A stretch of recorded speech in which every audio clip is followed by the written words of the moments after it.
The Pixel 9 Pro XL is just a bigger Pixel 9 Pro, but that's good enough. It doesn't have exclusive camera features of extra RAM for a boost.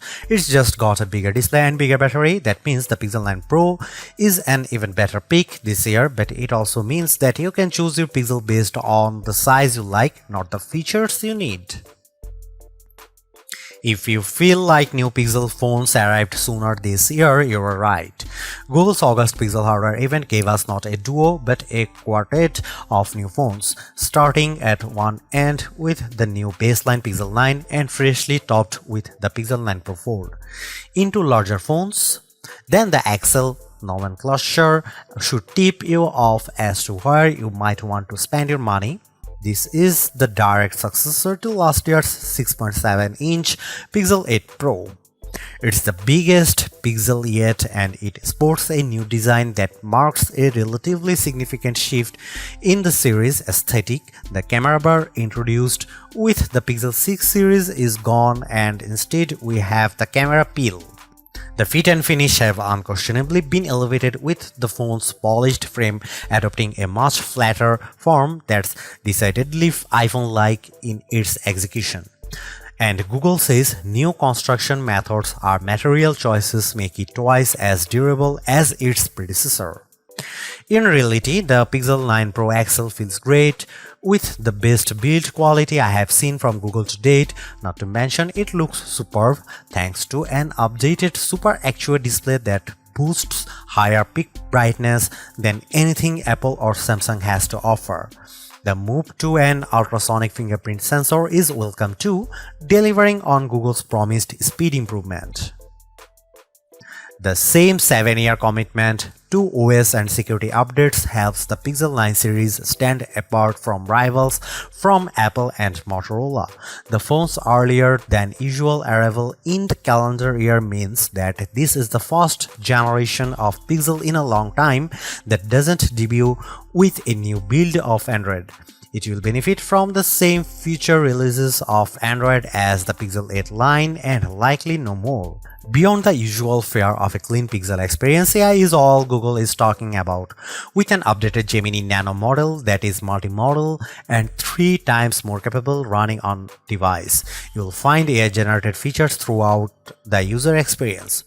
Most notably, there are 3 new apps to play with: a new weather app that's richer and more customizable with AI-generated weather reports, a new screenshots app that, as well as helping organize your captures, allows for semantic search, and Pixel Studio, which allows for on-device text-to-image generative AI that Google pitches as a new creative tool. Feel free to reconcile your feelings about using AI-generated imagery in your own time. The cost of the Pixel 9 Pro and Pro XL also includes a year's access to Google One AI Premium with Gemini Advanced and its new Gemini Live feature. Gemini Live is a decidedly ChatGPT 4-like conversational experience with Google's off-device AI. It works well for things like how-to guidance and recipe help, but still comes with limitations surrounding how it can actually action on-device tasks for you. All the on-device AI experiences are powered by Google's new Tensor G4 SoC paired with new higher RAM ceiling of 16GB. Previous Pixels already felt fast in day-to-day use, but existing users will notice speed improvements for things like image processing and app load times, even if these gains are seemingly slight. Benchmarks only put the Tensor G4 about 10% ahead of G3 in terms of CPU performance, with more noticeable graphical gains and, of course, NPU gains for AI tasks. The other big aspect of any modern AI-enhanced Pixel phone is the camera experience. The hardware looks for the most part similar to the Pixel 8 Pro, albeit with a much higher resolution selfie snapper with a tweaked ultrawide on the back. However, Google claims to have reworked its HDR Plus pipeline end-to-end, meaning more true-to-life imagery. In daylight, I had few complaints, and the Pixel 9 Pro delivers great detail and accurate colors and with dynamic range. Night sight ensures low light shooting is almost always rescued from unusable to usable, even if it can still be a little heavy-handed in its post-processing. The expansion of that HDR Plus pipeline to panoramas means much better results, especially as night sight is now supported here too, although I do wonder whether this upgrade will simply manifest as a feature drop update for previous Pixel models in the near future. Another Pixel 9 Pro exclusive is Video Boost, which can now scale 4K footage up to 8K and proves particularly useful when zooming up on the phone's 20x limit. There's another side to the imaging experience on recent Pixel's Magic Editor.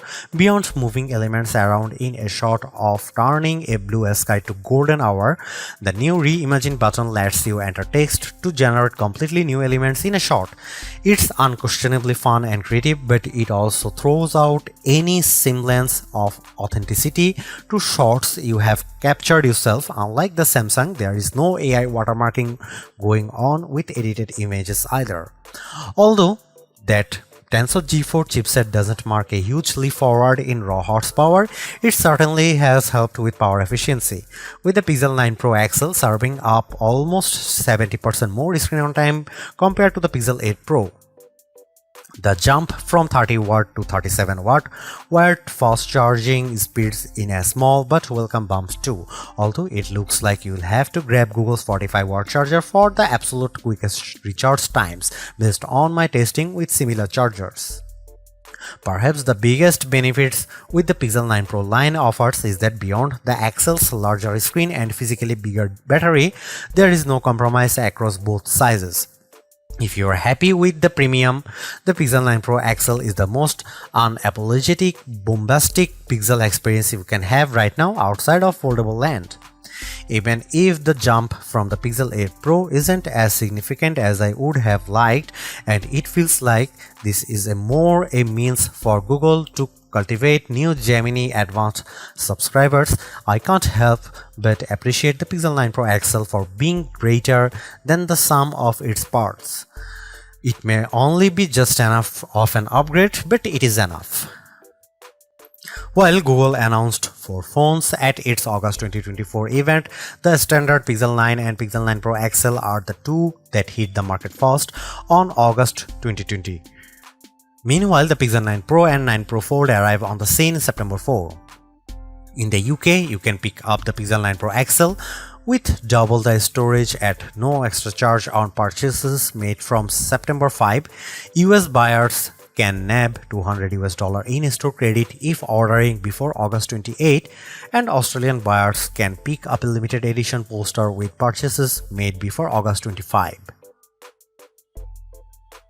The addition of the new smaller Pro model this year helps Google justify its decision to render the Pixel 9 Pro XL the most expensive candy bar Pixel to date. It starts at $1,099. It's practically like for like when compared to equivalent storage option of the iPhone 15 Pro Max, truly putting an end to the notion that the Pixels are the affordable flagship option. For the asking price, you also get a year's access to Google One AI Premium 2TB plan, which, as well as granting access to Gemini Advanced and Gemini Live, includes more general Google benefits like Fitbit Premium Access, Nest Air, 10% back on Google Store purchases, and unlimited Magic Editor saves in Google Photos. A pixel in iPhone font, that's the shorthand I keep coming back to the newer Pixel 9 series design language. The size and feel of the XL's new squared aluminum frame immediately reminds me of Apple's current iPhone 15 Plus and iPhone 15 Pro Max in the hand. Does that polished metal attract fingerprints? Absolutely, but not anywhere near as badly as expected. This new squared form, paired with the heaviest build of any candy bar Pixel yet, leads to a more premium look and feel overall. This is helped further by the Pixel 9 Pro XL's slimmer profile compared to the Pixel 8 Pro, and side by side with my wife's old Pixel 6 Pro, the jump in build quality is truly impressive. One update I'm not sure I love quite so much is the loss of the camera bar, which is replaced in this generation with a camera peel that protrudes out of the phone's rear panel at 90 degrees. It makes for a more bold and confident aesthetic, but it's not as quickly identifiable as the bar. As well as the cosmetic changes, Google also claims that the Pixel 9 Pro XL's new mid-frame design, not to mention its 100% recycled aluminum outer frame, Gorilla Glass Victus 2 front and rear panels, and IP68 certified protection against dust and water ingress, make the new phone twice as durable as its predecessor. In my time with the Pixel 9 Pro XL, by trying to keep it out of harm's way as much as possible, the finish has remained unscathed, but whether it will age as gracefully as its titanium-clad competition from Apple and Samsung remains to be seen.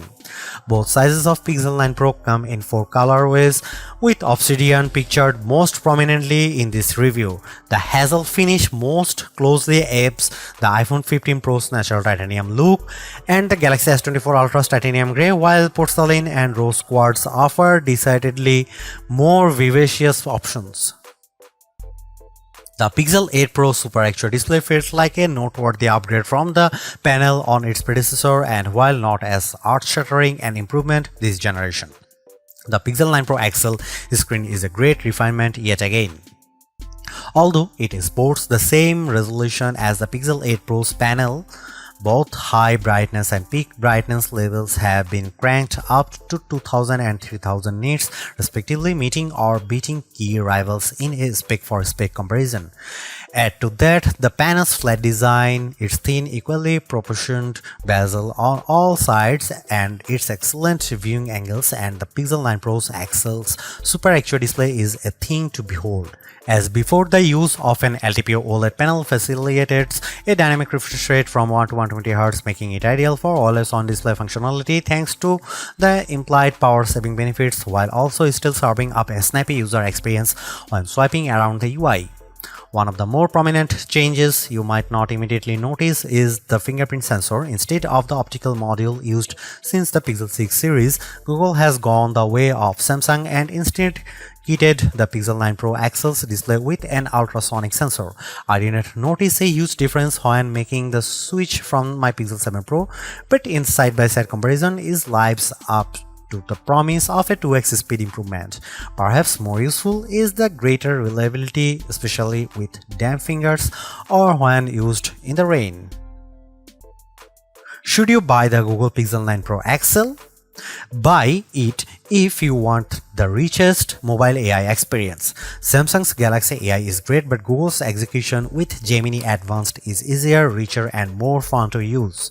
Buy it if you want an excellent camera phone. The Pixel 9 Pro XL's camera system is a small but appreciated upgraded on its predecessors, highlighted by a new bag of AI-supported tricks you can't get outside of the Pixel family.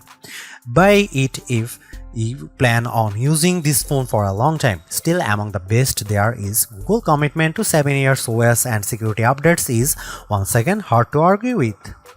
Don't buy Google Pixel 9 Pro XL if you want fast charging. Battery life is greatly improved, but despite a bump in speed, the Pixel 9 Pro XL's 37-watt wired charging is still well behind what rivals like OnePlus and Xiaomi offer. Don't buy it if you want the best RAM and memory. While Samsung forges ahead, Google seems reluctant to move to the latest, fastest, and most power-efficient RAM and storage in its phones, which stings when they cost about the same. Don't buy it if you want to play a lot of games. Google's mobile silicon isn't built for gaming, and while the Tensor G4 handles intense games as well, you will get a much better experience with a recent iPhone or any flagship rival running the latest Snapdragon chipset.